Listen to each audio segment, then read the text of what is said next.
Good morning students, कैसे हो आप सभी। मैंने अपना पहले वाला वीडियो दिया था, आप लोगों ने देखा भी होगा, किसी ने नहीं भी देखा होगा। तो सबसे पहले आप मेरे उस वीडियो को देखो, समझो। ठीक है, अब इससे अगला वीडियो मैं पेश करने जा रहा हूँ संख्या पद्धति का अगली क्लास यानी क्लास सेकंड। ठीक है भाई, अब स्टार्ट करते हैं। कम से कम वीडियो देखो यार, समझो उसे। ठीक है, now the start the point.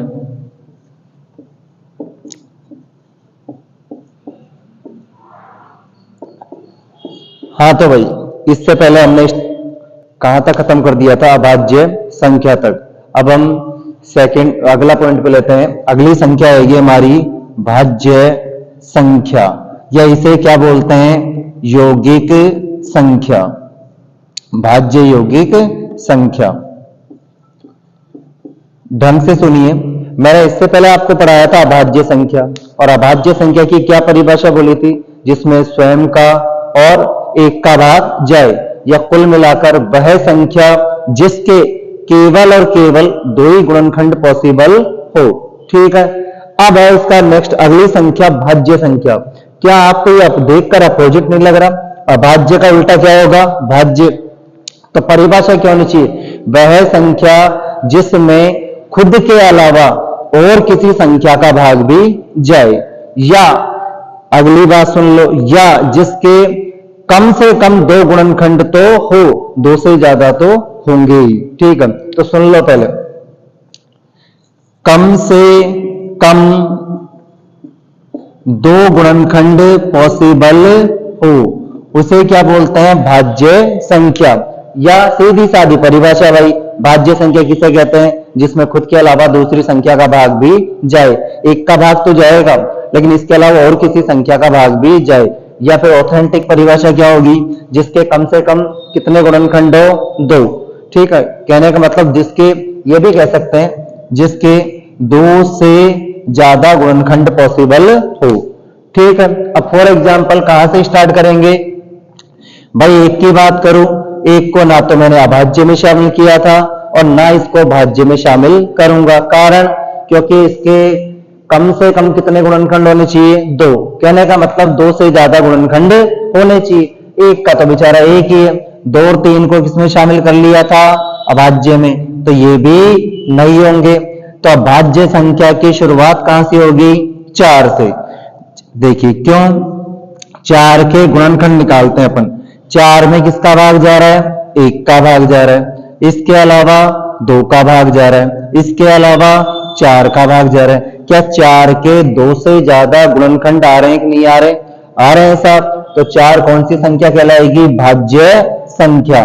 चार के बाद छह, छह के बाद आठ, आठ के बाद नौ।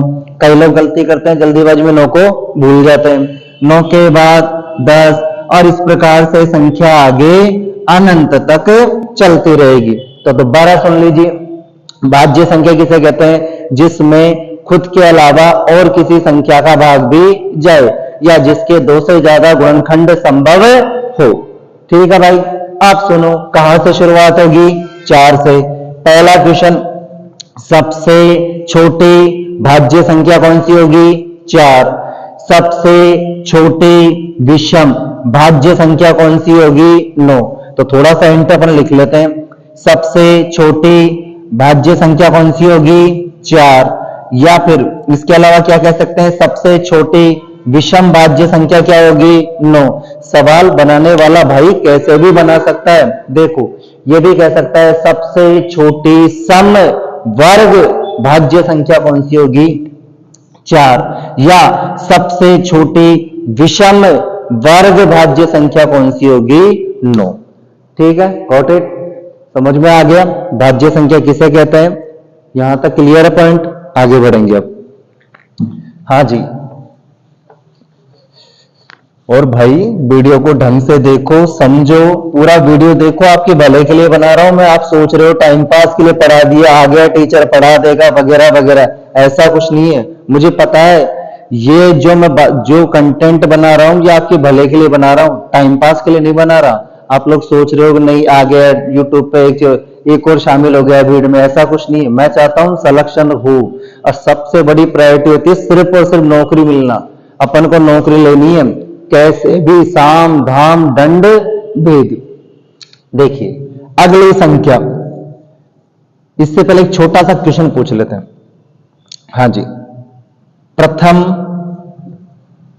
बस इतना सा लिखूंगा समझना। प्रथम 100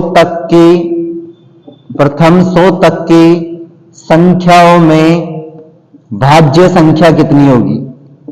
सवाल दोबारा सुन लीजिए। प्रथम 100 तक की संख्याओं में भाज्य संख्या कितनी होगी? ढंग से सुनिए। प्रथम का मतलब संख्या, नॉर्मली अपन प्राकृत संख्या कहां से शुरू करेंगे? 1 से स्टार्ट करेंगे। कुल मिलाकर 1 से लेकर 100 तक की संख्याओं में कितनी भाज्य संख्या होगी?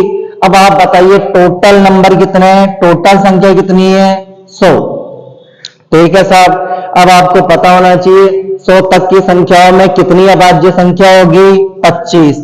तो ये लो साहब, 25 को कर दिया मैंने, लेस कर दिया, माइनस कर दिया, कितना बचा? 75। तो कई स्टूडेंट आंसर देंगे साहब आंसर होगा 75, लेकिन बिल्कुल गलत है। क्यों? क्योंकि 75 संख्याओं में, 75 नंबर्स में एक संख्या भी, एक नंबर वाली संख्या भी शामिल हो गई, जो ना तो अभाज्य में काउंट होगी और ना भाज्य में काउंट होगी। तो इसमें से एक नंबर वाली संख्या एक को भी क्या करना होगा? माइनस। कितना आंसर होगा? 74। तो 1 से लेकर 100 तक की संख्याओं में कितनी भाज्य संख्या होगी? 74 यानी 74। ठीक है भाई, आगे बढ़ते हैं।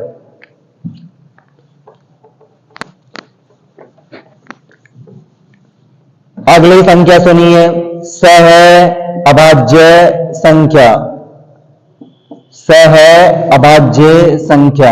आप लोग सोच रहे हो मैं इन एक एक संख्या पे आपको इतना पढ़ा सकता हूं कि आपके एक एक घंटे की क्लास ले सकता हूं, प्रत्येक संख्या पे इतना बड़े बड़े लेक्चर दे सकता हूं, लेकिन मैं चाहता हूं शॉर्ट से शॉर्ट, और इतना पढ़ना है, केवल इतना सा पढ़ना है कि हमारा सिलेक्शन हो जाए। ठीक है, अपन को ज्ञान नहीं झाड़ना भैया किसी के सामने जाकर। अगर मैथमेटिक्स पढ़ानी हो ना तो बात एक अलग होती है, लेकिन आपको फिलहाल मैथमेटिक्स नहीं पढ़ानी, आपको अपना परिवार को संभालना, अपनी फैमिली की जिम्मेदारी उठानी है। ठीक है, आइए इधर। सह अभाज्य संख्या, इसका दूसरा भी नाम होता है असहभाज्य संख्या। क्या नाम होगा? असहभाज्य संख्या। इंग्लिश में क्या बोलते हैं? को प्राइम नंबर। क्या बोलते हैं भाई? को प्राइम नंबर। लेकिन कोई बात नहीं, इंग्लिश धीरे धीरे अपन ले आएंगे, अभी तो नए नए स्टार्ट हुए हैं भैया, थोड़ा माइंड मत करना। और एक बात, मैं वीडियो बना रहा हूं, इसमें हो सकता है वीडियो बनाने में थोड़ी थोड़ी मुझसे गलती हो जाए, मतलब कभी शूट होने में वगैरह वगैरह, तो टाइम लगेगा, पेशेंस रखो। बहुत अच्छे से क्वालिटी दूंगा, धीरे धीरे धीरे धीरे, बेफिक्र रहना, एक दिन बहुत अच्छे वीडियो बनेंगे और आपको समझ में बहुत अच्छे से क्लियर से आएंगे। बस आप ये बता देना मुझे कमेंट करके, आवाज कैसी आ रही है, थोड़ी आवाज में प्रॉब्लम है या नहीं है, तो क्या है। हाँ जी, क्या नाम है इसका? सहभाज्य संख्या। अब देखो, कई लोग तो नाम से इसकी परिभाषा देते हैं। सह का मतलब क्या होता है? साथ, और अभाज्य मैंने बता ही दिया, जिसमें केवल और केवल खुद का भाग जाए। अब खुद का जा रहा है, बार बार में मत बोलो यार कि एक का भाग भी जाएगा, एक का जाएगा, या कुल मिलाकर सीधा सीधा कहो जिसके केवल कितने गुणनखंड हो? 2। तो सहभाज्य यानी कहने का मतलब जब अभाज्य संख्या क्या चले, साथ में आ जाए, तो क्या कहलाती है? सह अभाज्य संख्या। लेकिन ऐसा बिल्कुल नहीं है। इसका दूसरा नाम भी दे दिया मैंने, असहभाज्य, ये भी दे दिया। अब असह का मतलब भी यही होता है, सह मतलब साथ, अ का मतलब नहीं, सह का मतलब साथ, और भाज्य का मतलब भाग जाना। ठीक, भाज्य मतलब भाज्य संख्या, कई लोग इससे भी ले लेते हैं, लेकिन आप नाम से मत जाओ, इसमें दूसरा तरीका सुनो। हाँ जी, वे संख्याएं, अब ढंग से सुनना, वे संख्याएं जिनका आपस में भाग ना जाए। मैं एग्जाम्पल के साथ समझाता हूं। फॉर एग्जाम्पल ले लिया मैंने 18 और 25, और पहले कह देता हूं संख्या बहुत काम की है, एलसीएम एचसीएफ पढ़ाऊंगा आगे, उसमें भी काम में आएगी, ढंग से समझना थोड़ा। मैंने पहला पॉइंट क्या बोला वे संख्याएं जिनका आपस में भाग ना जाए। कहने का मतलब 18 का भाग 25 में नहीं जाएगा और 25 का भाग 18 में नहीं जाएगा। अब नॉर्मल सी बात है, दिख रहा है, नहीं जा रहा भाई। तो पहला पॉइंट अपना क्लियर कि वे संख्या है जिनका आपस में भाग ना जाए। दूसरी बात पूरा पर एक साथ मर्ज करके बोलेंगे। दूसरी बात, इनका आपस में तो भाग नहीं जाएगा, इनके गुणनखंडों का भी आपस में भाग ना जाए। इनके गुणनखंडों का इन संख्याओं में आपस में भाग ना जाए। आप जैसे देखिए 18 के गुणनखंड क्या होंगे, एक की बात मत करना, मैं फैक्टर थ्योरी नहीं पढ़ा रहा, मैं नॉर्मल बस पूछ रहा हूं नॉर्मल से। 18 में 2 का भाग जाता है, 18 में 3 का भाग जा रहा है नॉर्मल सा, 6 का भाग जा रहा है, 9 का भाग जा रहा है, और सेल्फ की बात तो मैं कर चुका हूं, फिर भी लिख देते हैं 18 का भाग जा रहा है, वैसे बता चुका हूं।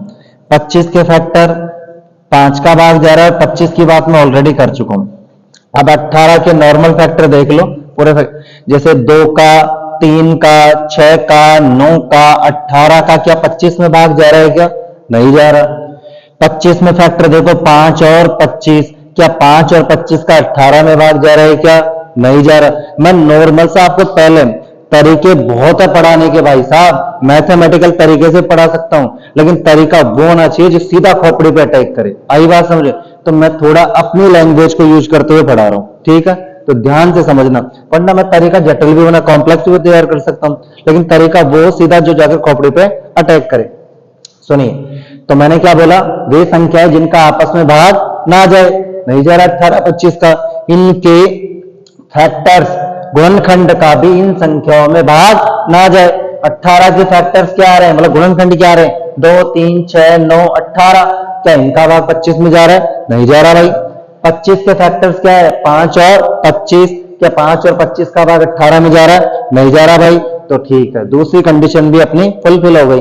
कहने का मतलब सुन लो दोबारा, वे संख्याएं जिनका आपस में भाग ना जाए और इनके फैक्टर्स का भी मतलब गुणनखंडों का भी इस नंबर में, इन नंबर्स में भाग ना जाए। अगली बात, इनका लेसअप है, कुल मिलाकर शॉर्टकट में बोल देता हूं इंग्लिश में एलसीएम। अब आप कहोगे बीच में एलसीएम कहां से आ गया, पढ़ाऊंगा आगे, अभी सिर्फ आपको ध्यान रखना है थोड़ी देर के लिए, ठीक है? अगले चैप्टर में पूरा क्लियर हो जाएगा। और कहो तो अभी भी कर सकता हूं मैं, कमेंट्स में डाल देना भैया, ठीक है? हाँ जी, इन सहभाज्य संख्याओं का लेसअप है, इंग्लिश में बोलना थोड़ा अच्छा लगता है, लेसअप में लिख देते हैं, ठीक है? लघुत्तम समापरिवर्त्य, छोटा कर दिया, इतना बड़ा बड़ा थोड़ी बोला जाएगा।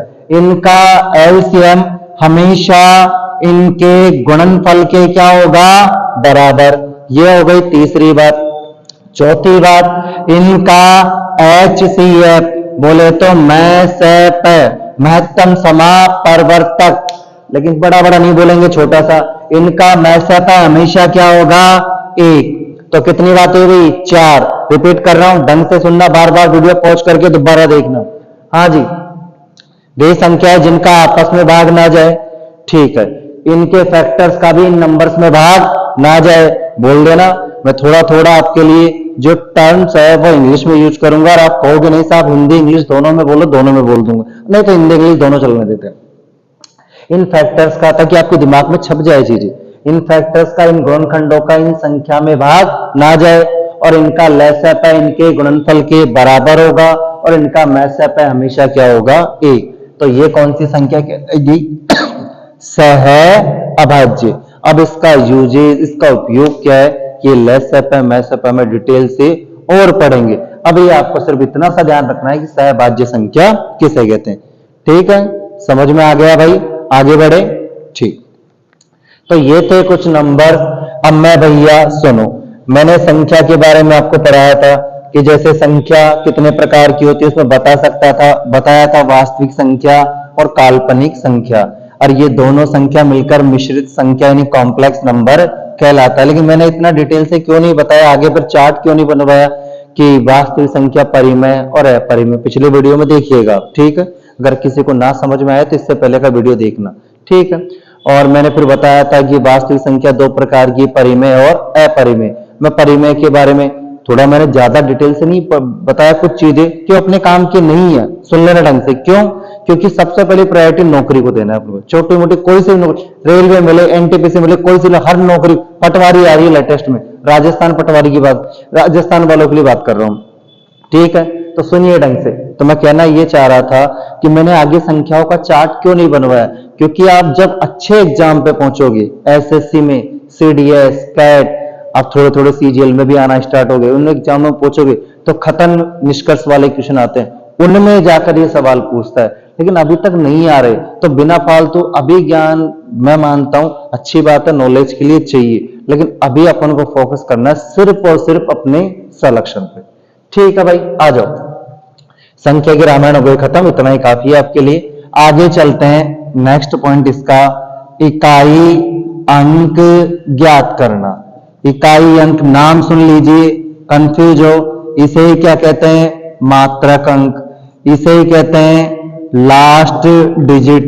क्या कहते हैं भाई, लास्ट डिजिट, इसे ही कहते हैं यूनिट डिजिट। केवल नाम बता रहा हूं, इसलिए किसी भी रूप में आ जाए कंफ्यूज होने की आवश्यकता नहीं। अब आप कहोगे बहुत अच्छा कॉन्सेप्ट है, ढंग से सुन लेना। आपको लग रहा है कि बस बच्चे यहाँ पर नंबर सिस्टम में इतना सा पढ़ते हैं, इसका काम खत्म। इसकी एप्लीकेशन इतनी जबरदस्त है, अगर आप करोगे ना क्वेश्चन, सेकंडों में सवाल हल होते हैं भाई। ठीक है, तो अब सुनो, आप स्टूडेंट की कमजोरियां बताना स्टार्ट करता हूं। आता उन्हें बचपन से 10th क्लास तक मैथमेटिक्स पढ़ी, आगे सब्जेक्ट बदल जाते हैं, आर्ट्स वगैरह ले लेते हैं, कई लोग मैथमेटिक्स, कई लोग बायोलॉजी।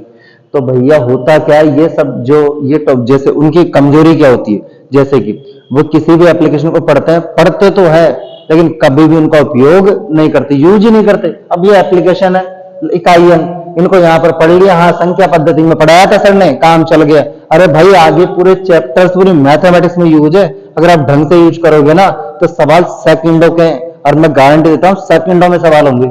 देखिए पहले तो ये टॉपिक कंप्लीट करवाते हैं, इकाई अंक है क्या। अपन को क्या याद करना, इकाई अंक क्या, जो यूनिट डिजिट, मात्रक अंक, लास्ट डिजिट, ये मैंने आपको बता दिया। सुनिए पहले छोटा सा एग्जांपल लेते हैं, 247, 349, 456, 142। ठीक है, हाँ जी भाई, निम्न गुणनफल का, बस इतना सा लिखूंगा, निम्न गुणनफल का क्या बताइए, इकाई अंक। अब ये बताओ, देखिए इधर पहले सभी लोग ध्यान देना। हाँ जी, मैं कितनी संख्या है टोटल, 4। इस 4 नंबर को गुणा करना ऐसी बात नहीं कि बड़ी बात है, बड़ी बात नहीं है, लेकिन भैया ज्ञान थोड़ी झाड़ना है, एग्जाम को क्वालिफाई करना है, सेकंडों में करना है वो भी। सुनिए, हमें वो तरीका आना चाहिए, सेकंडों में सवाल हल हो जाए। सबसे पहले तो बीच में किसका सिंबल है, मल्टीप्लाई, तो गुणा करना है। पूछा क्या है, इकाई अंक यानी यूनिट डिजिट पूछा है, तो केवल और केवल इनका क्या उठा लो, लास्ट डिजिट उठा लो।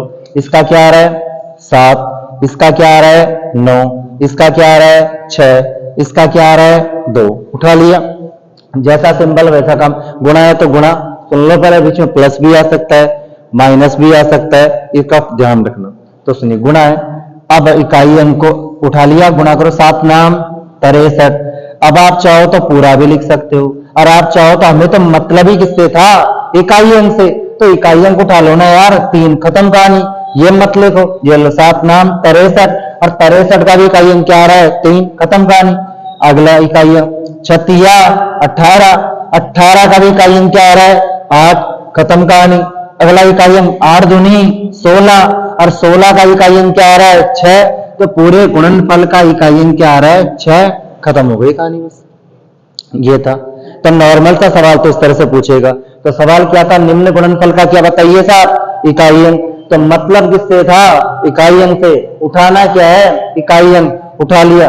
सिंबल क्या था, गुणा, कर दिया गुणा। और इनमें भी बड़ा बड़ा नहीं, कहीं आप करने बैठ जाओ, सुन लो दोबारा का, 7 नाम 63, 63 को जाकर 6 से गुणा करो, नहीं, इकाई अंक का 3 उठा लिया। 36, 18, 18 का भी इकाई अंक 8, अगला इकाई अंक 2, 8 दूनी 16, 16 का 6, ये आंसर, खत्म हो गई रामायण।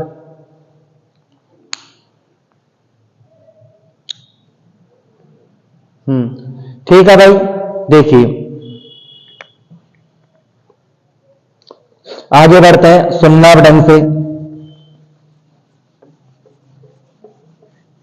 ये तो हो गई नॉर्मल संख्या, ठीक है। सवाल किसी भी रूप में, मैं ये नहीं कह रहा कि मैं जो पढ़ाऊंगा वो आएगा, मेरी जो एप्लीकेशन है ना वो आएगी और आपको हेल्प करेगी, ठीक है, और सेकंडों में सवाल करवाएगी। अब जैसे सुनना सवाल, पहले नॉर्मल छोटे छोटे लेते हैं, जैसे कि 57 की पावर, पहले सुनते जाना। कुछ भी ले लो यार, 456। 18 की पावर, ये लो साहब, एक और ले लेते हैं, 24 की पावर 487। कुछ भी ले लिया, सवाल डाल दिया। ये लो साहब, निम्न व्यंजक, कुछ भी बोल देगा सवाल वाला, तो निम्न गुणनफल का क्या बताइए भाई, क्या बताना है इसका, इकाई अंक। अब ढंग से सुनना। हाँ जी, 57 की पावर, पहले सुन लेना, जिनको नहीं पता बता देता हूं, आगे चैप्टरों में मैथ के पूरे टॉपिक गुत्थे हुए हैं। आप ये मत सोचना नंबर सिस्टम पढ़ लिया काम खत्म हो गया, ऐसा कुछ नहीं है। इस चैप्टर को पढ़ो, अगले चैप्टर में इसी का यूज होगा, इसी की एप्लीकेशन का यूज होगा। तो हर चैप्टर गुथा हुआ है, तो ढंग से अपना मिल, ऐसे टुकड़ों में मत पढ़ना। हाँ, पूरा मैथ ही एक टॉपिक है। सुनिए, ए की पावर बी, ढंग से सुनना। ये ए क्या है, आधार कहते हैं इसे, क्या कहते हैं, आधार। और इंग्लिश में बोले तो क्या बोलते हैं भाई साहब, बेस। आगे पढ़ाना है इसलिए आपको अभी से अवगत करा दूं। बी का मतलब क्या है, घात या घातांक, कुछ भी कह दो। इंग्लिश में क्या बोलते हैं, पावर। ठीक है, सुन लेना, ये आधार, ये है घात। तो 57 की पावर कितनी, 456। 18 की पावर कितनी, 10,000, सॉरी जो भी 1,03,873। 24 की पावर कितनी है, 487। अब भाई 57 की पावर 456, मतलब 57 कितनी बार गुणा होगा, 456। गुणा करना कंप्यूटर पे, कैलकुलेटर पे कर सकते हो, बड़ी बात नहीं है, लेकिन अब गुणा करते करते मर ही जाएंगे, इन सबको आंसर नहीं आएगा। आई बात समझ में, सीधी सी बात कह रहा हूं मैं, ना कोई झूठ है इसमें, ना सत्य बोलते हैं अपन। सुन लो, अब डायरेक्ट कैसे करना है।